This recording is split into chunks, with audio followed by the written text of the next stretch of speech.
وعلى أشرف الأنبياء والمرسلين سيدنا ونبينا ومولانا محمد وعلى آله وصحبه أجمعين. فقه حیض درسی چهارم، عملهای ناجایز در وقت حیض. پیش از آن که درباره عملهای ممنوع یا عملهای ناجایز صحبت بکنیم، بعضی چیزها را من به شما انشاءالله میگویم. چیزی اول همین است که در وقت حیض زن نباید خود را از بعضی عبادتها محروم شده حساب کند و از این خاطر غمگین شود و خود را از مردان کم حساب کند. بعضی وقت همین خیلی می شود که بعضی زنها چون که در وقت حیضشان باید مثلا نماز نخوانند، باید روزه نگیرند، از این خاطر بعضی وقت غمگین می شوند و خود را از مردان کم حساب می کنند و آرزو می کنند که کاشکی چی نمیشد، کاشکی حیض نمی داشتم، کاشکی حیضم نمی آمد. همین خیلی می گویند. این خیلی باید زن فکر نکند و این خیلی باید نگوید، بلکه در اصل زن امرهای الله را بجا می آورد و از چیزهای حرام کرده خود را دور می کند. از این خاطر زن ثواب می گیرد و این خیلی باید فکر نکند که من نماز میخوانم گرچند که حیض دارم نماز میخوانم یا گرچند که حیض دارم روزه میگیرم، چون که این برخلاف امر الله میشود. چنانی که الله سبحانه و تعالی با ما امر میکند که نماز در این وقت بخوان، همین خیلی هم برای زن حائض امر میکند که در این وقت یا در این روزها نماز نخوان.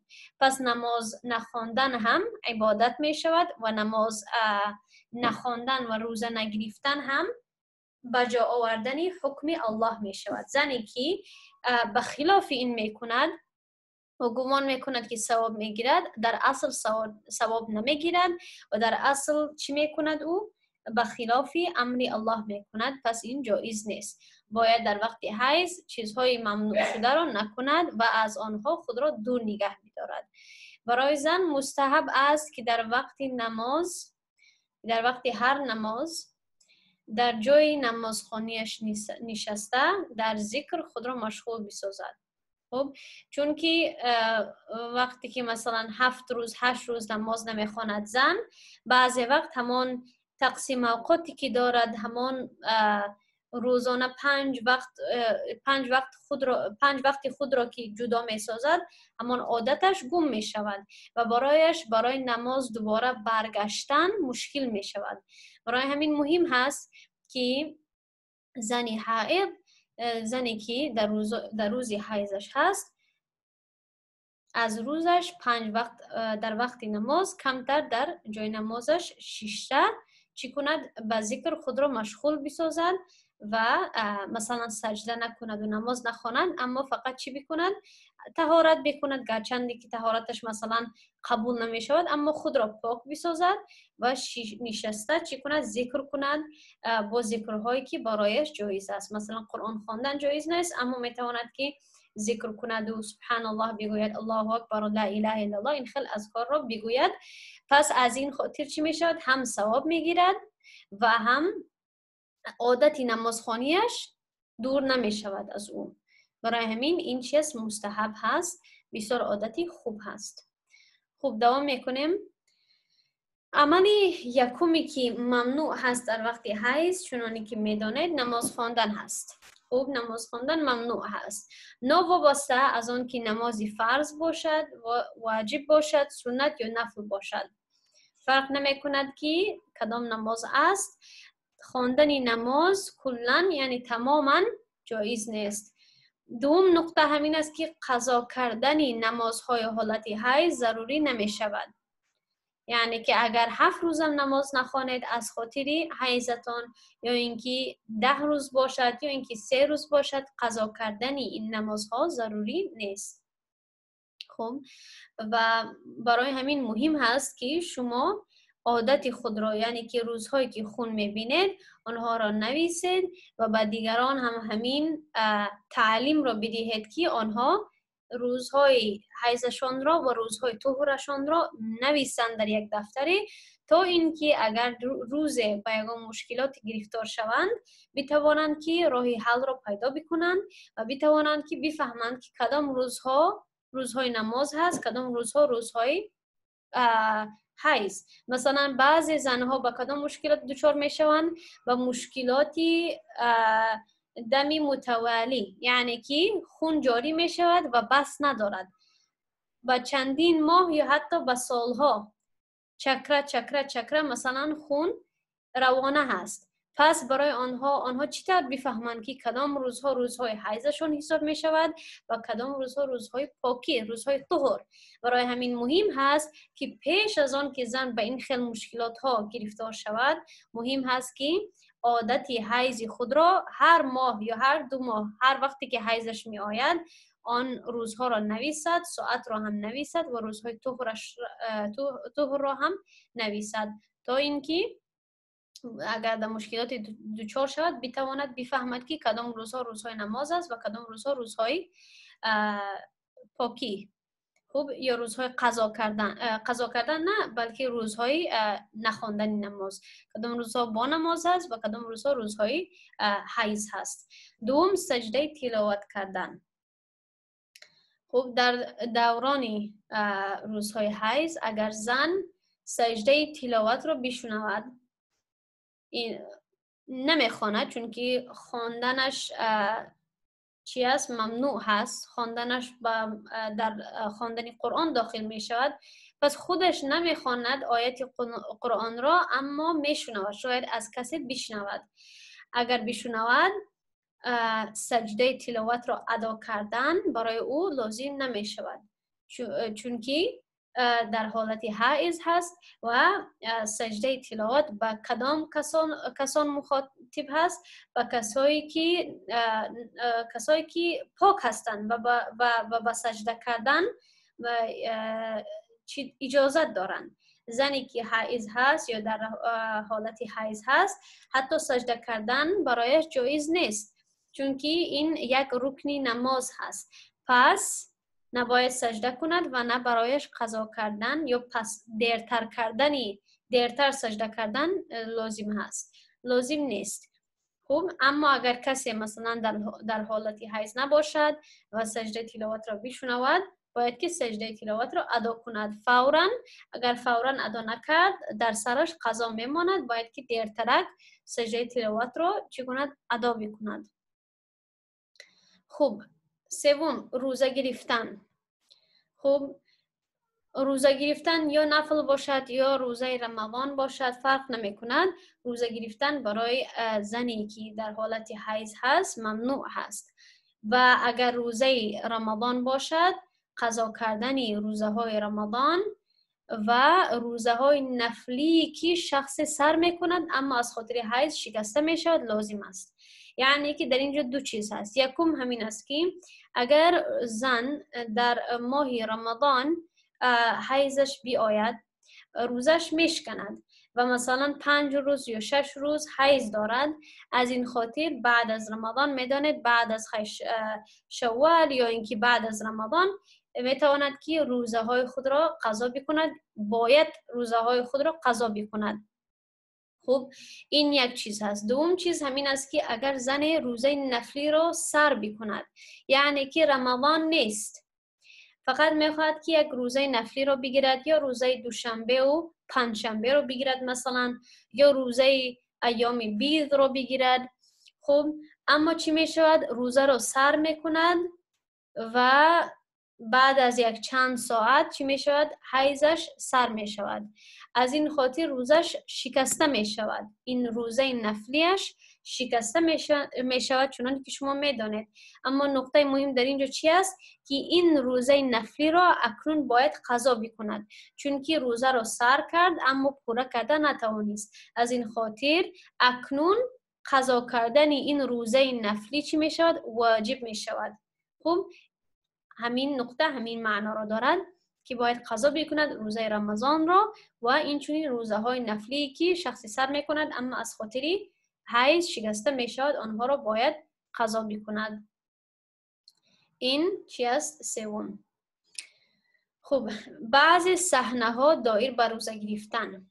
3 صحنه را برای شما پیش میکنم دایر به روزه گرفتن که بسیار مهم هستند و بعضی ها یا زیادی اشخاص در بین این 3 صحنه ها فرق را نمیدانند. صحنه یکم، نماز فجر یعنی نماز بامداد سر می شود ساعت 6:30. این یک مثال است. حیض زن ساعت 6:10 بس می شود، یعنی که زن در روزهای حیضش هست، در آخری حیضش هست و ساعت 6:10 سحر می بیند که چی شده است؟ حیضش بس شده است.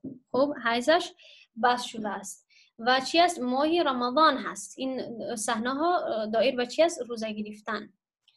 خب ساعت 6:10 می بیند که حیضش بس شده است، وقت دارد که هم غسل بکند و هم خوراک خوردن فرق نمی کند که وقت دارد یا ندارد، اما غسل کردن مهم هست که آیا وقتی غسل کردن دارد یا ندارد. دارد، چون که نماز فجر ساعت 6:30 سر می شود، یعنی که تا ساعت 6:30 خوراک خوردن، سحور را خوردن جایز هست. خب اکنون در این حالت این صحنه یکم باید زن چی کند؟ غسل کرده روزه میگیرد.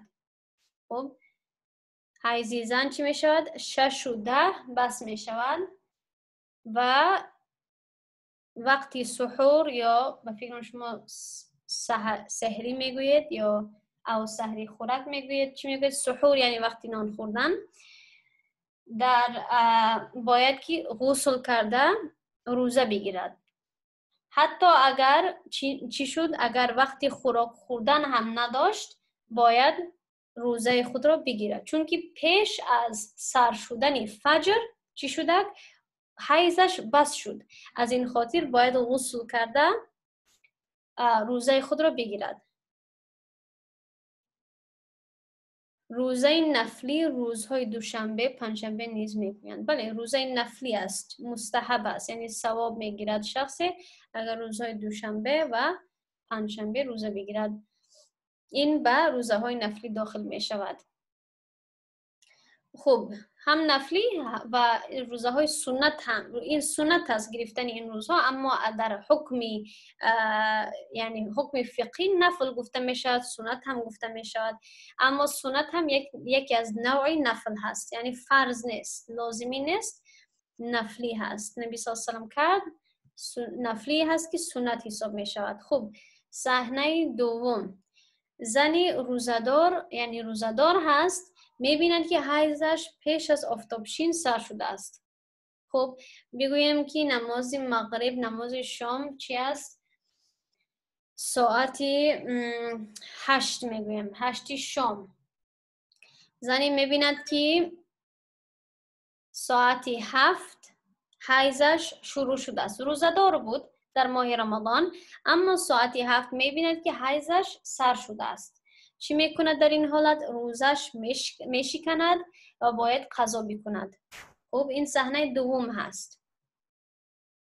این صحنه دوم هست چون که پورا نکرد، گرچندی که 1 ساعت فقط مانده بود، گرچندی که 5 دقیقه هم بماند، اگر حیضش پیش از آفتابشین، پیش از نماز شام سر شود، چی باید بکند؟ باید روزه را قضا بکند و روزش شکسته شد. خب نقطه، چون این زن میتواند خوراک و آب بخورد، روزه گرفتن در این حالت نه جایز هست و نه ثواب دارد. خب این نقطه یکم هست، بسیار مهم هست. اگر بگویم که زن در ماه رمضان روزه دارد، ساعتی فرق نمی کند کدام ساعت 12 روز هست، عبد یا اینکه ساعتی 3 بگه هست یا اینکه ساعتی 5 هست، فرق نمی کند کدام ساعت هست، یا ساعتی مثلا 10 روز هست. اگر روزدار بود و حیضش سر شود، روزش می شکند و این زن باید اقلا 1 بار خوراک بخورد. بله ضروری نیست که در پیش مردم، در پیش آدم ها خوراک بخورد، این حتی عادت خوب نیست، باید پوت بکند، باید بجا بکند خوراک خوری خود را در ماه رمضان. اما این زن نباید روزه بگیرد یا به مانند روزه داران خود را از خوراک دور نگه می‌دارد. باید این خیال نکند، چون که اکنون زن چی شد؟ حائض شد، یعنی که در حالت حیض داخل شد و کسی که در حالت حیض است باید چی کند؟ باید حکم الله را به جا بیاورد که الله سبحانه و تعالی با او با این خل شخص چی حکم میکند که از روزه‌داری خود را دور نگه بدار. از این خاطر زن باید اقلا یک بار یا آب بنوشد یا خوراک بخورد. خب در این خل حالت وقتی که زن روزه‌دار بود و حیضش می آید نباید کوشش کند که روزه خود را پر بکند. این بیهوده هست. بعضی زنها این خل میکنند، این ضروری نیست بلکه این ممنوع هست، چون که این به مانند این خل هست که اگر مثلا زن حیضش بیاید و بخیزد و چی کند؟ نماز بخواند. این جایز نیست. نماز خواندن جایز نیست. همین خل هم روزه رو پر کردن یا روزه گرفتن یا به مانند روزه‌داران رفتار کردن این جایز نیست. اگر زن در مابین روز یا بعد از آن که مثلا سحور رو خوردک، بعد از آن که روزه رو سر کردک، روز رو با روزه شروع کرد، اگر حیضش در مابین روز بیاید باید که خوراک بخورد. این دیگر مثلا این دیگر نقطه هست که آیا در پیش مردم بخورد یا از مردم دور. این میداند که ضرور نیست که در پیش مردم بخورد، از مردم میتواند که دور بخورد و نشان ندهد به مردم که نان میخورد یا خوراک میخورد، اما خودش باید یک بار روزه خود را گویا بشکند یا اینکه یکم چیز خورده باید از حکم روزه‌داران خود را باید دور نگه می‌دارد. و صحنه دیگر سوم بود. سوم همین است که اگر حیض زن پیش از آفتابشین بس شود، یعنی که روز را با روزه سر نکرد، روز را با حیض شروع کرد، یعنی که حیض دارد، روزی پنجمی حیضش هست، روزی ششمی حیضش هست، روزه ندارد، سحر خسته خوراک نخورد، سحر خسته برای نماز فجر را نخواند، چون که در حالت حیض است. اما اکنون ساعت 2 می شود، ساعت 2 روز هست و می بیند که حیضش بس شده، می رود غسل می گیرد. اکنون چی کند؟ اکنون آیا می تواند خوراک بخورد؟ نه. اکنون باید به مانند روزه‌داران خود را نگه بدارد، چون که اکنون دیگر در حالت حیض نیست، گرچند که روز را با روزه سر نکرده است و باید روزه این روز را باید قضا کند، اما باز هم اکنون حکم روزه‌داری به این شخص دخالت دارد. برای همین باید از خوراک خوردن و از آب نوشیدن خود را دور نگه بدارد. خب این بسیار یک نقطه مهم هست و در بین این دو چیز فرقی کلان هست که بعضی ها بین این دو صحنه فرق را نمیفهمند. باید به مانند روزه‌داران خوراک نخورد، اما این روز رو نیز باید قضا بکند. خب یعنی فرق بین صحنه دوم و صحنه سوم چی است؟ در صحنه دوم همین هست که زن روزه دارد، اما ساعت 5 حیضش می آید برای یکم بار همان ماه، در ماه رمضان. از این خاطر چی میشد؟ روزش میشکند، این روز رو باید قضا کند و هر روزی بعدی که روزی حیضش هست آن روزها رو هم باید قضا کند. اما اکنون چون که حیضش آمد باید یک بار اقلا خوراک بخورد و یک بار اقلا باید روزه خود را با خوراک باید افطار بکند، چون که الله به این خیل زن چی حکم کرده است که از روزه‌داری خود را دور نگه بدار، برای روزه گرفتن جایز نیست. پس زن باید همین حکم را به جا آورده یک بار خوراک بخورد تا اینکه به مانند روزه‌داران نباشد، چون که حیضش آمد، اکنون در حالتی حدث اکبر هست. اما صحنه سوم چی است؟ صحنه سوم این هست که زن حیض دارد، خب روزی چهارم پنجم، اکنون آخری حیضش می شود روزی ششم ده که ساعت 5 می بیند که دیگر حیضش نآمده است، حیضش بس شده است، پس غسل می گیرد.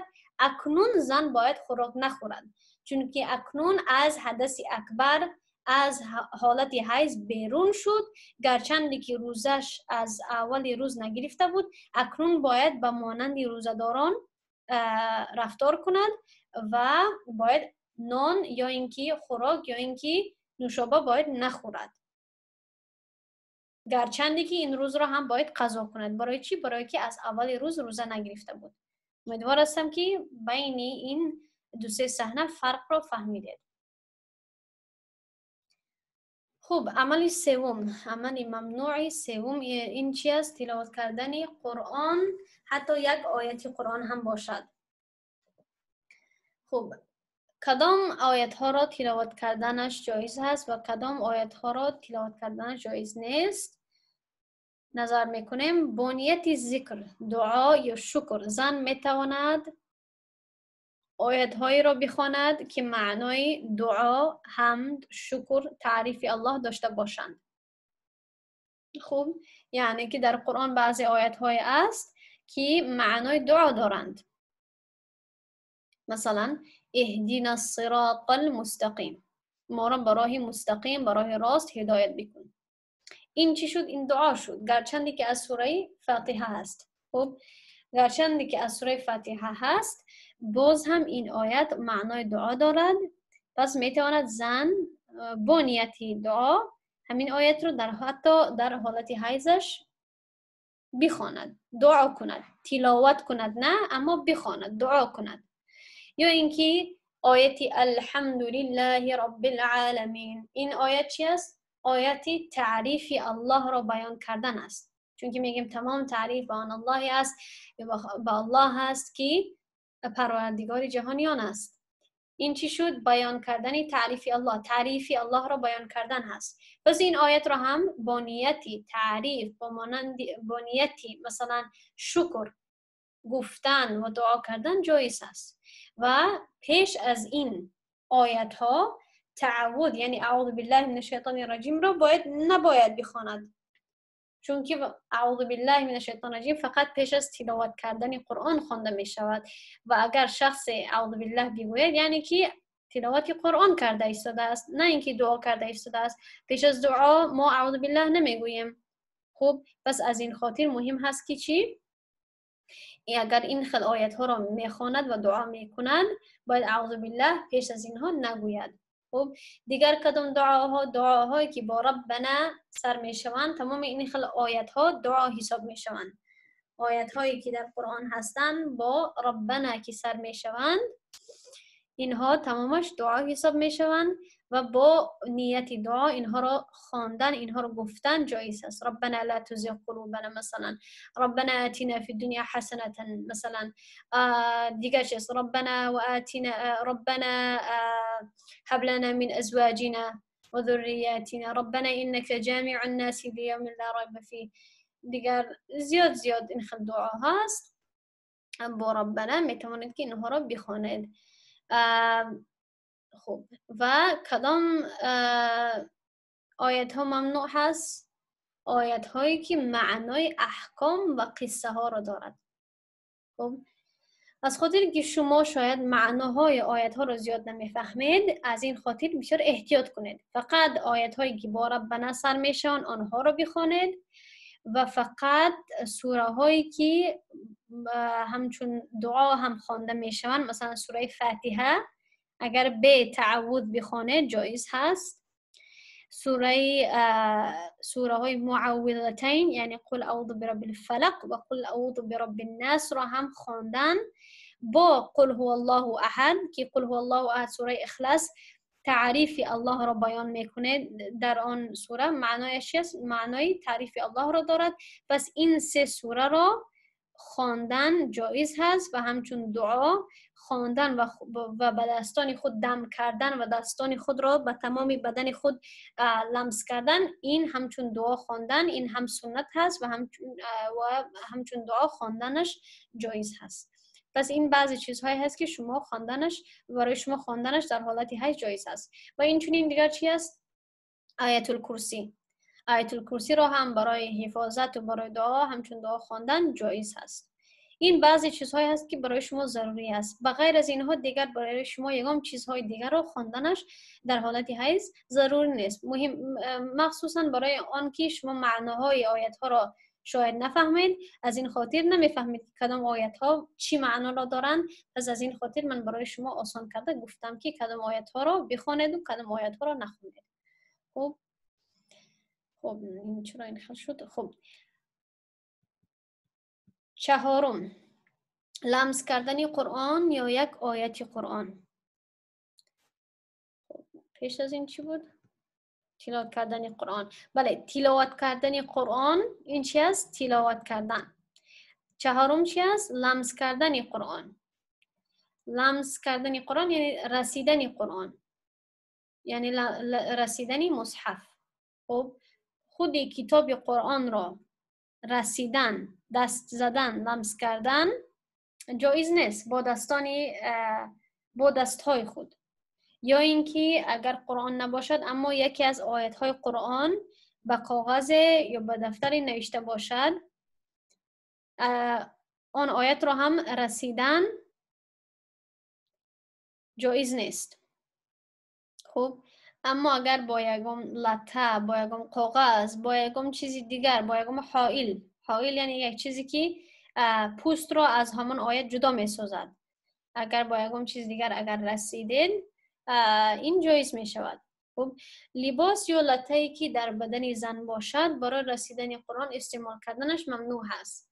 با لباسی بدنی شخص قرآن را لمس کردن یا آیت قرآن را لمس کردن ممنوع هست. یعنی که اگر با حجاب خود، با سطر خود، اگر با یک کنجی سطر خود بخواهید که قرآن را لمس کنید این جایز نیست.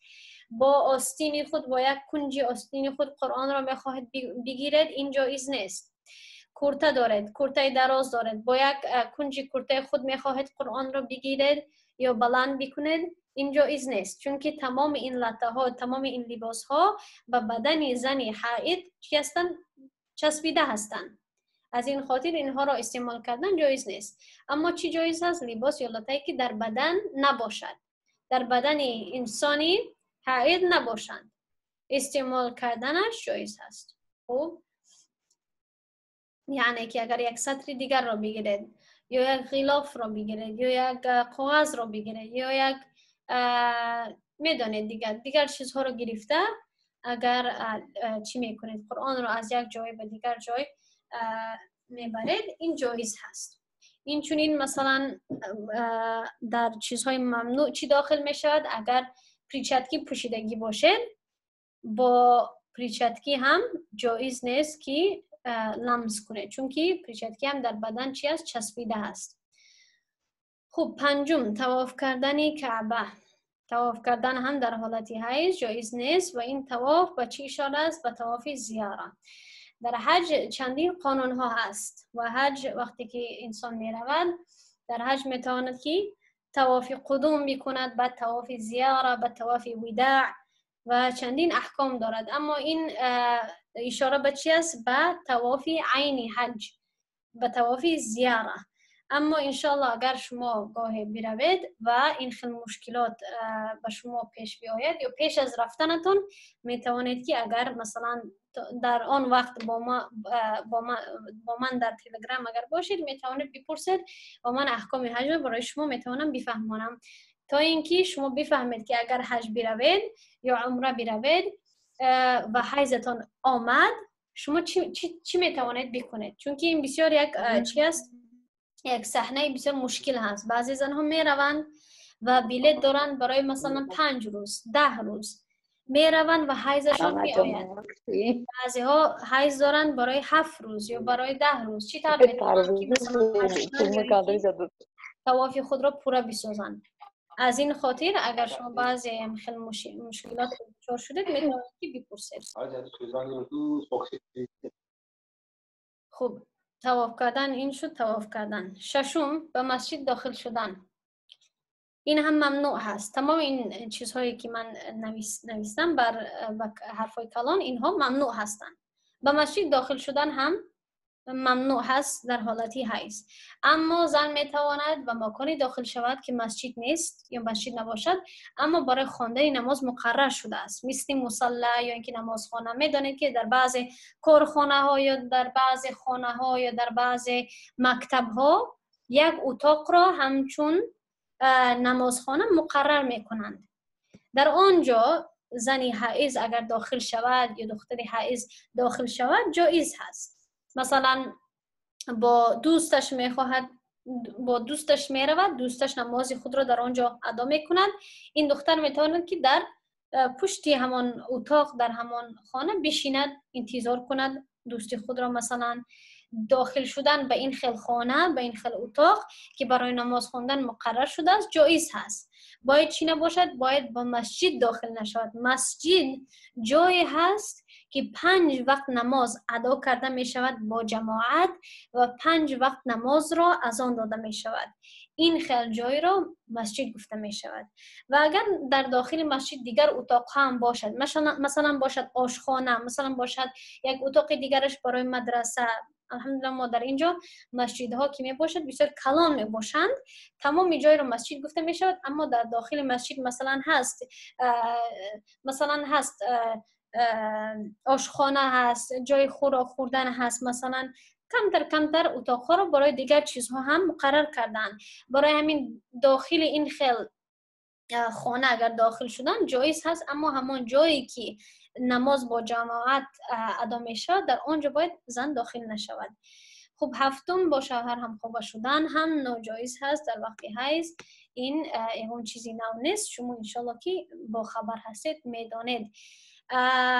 اما اگر مثلا ناخواست شود، زن پاک بوده، همین خیل کار شد، بعد اهمیت داد که حیضش سر شده است، توبه بکند، استغفار بکند، انشالله که گناهگار نمیشه، چون که با خبر نبود.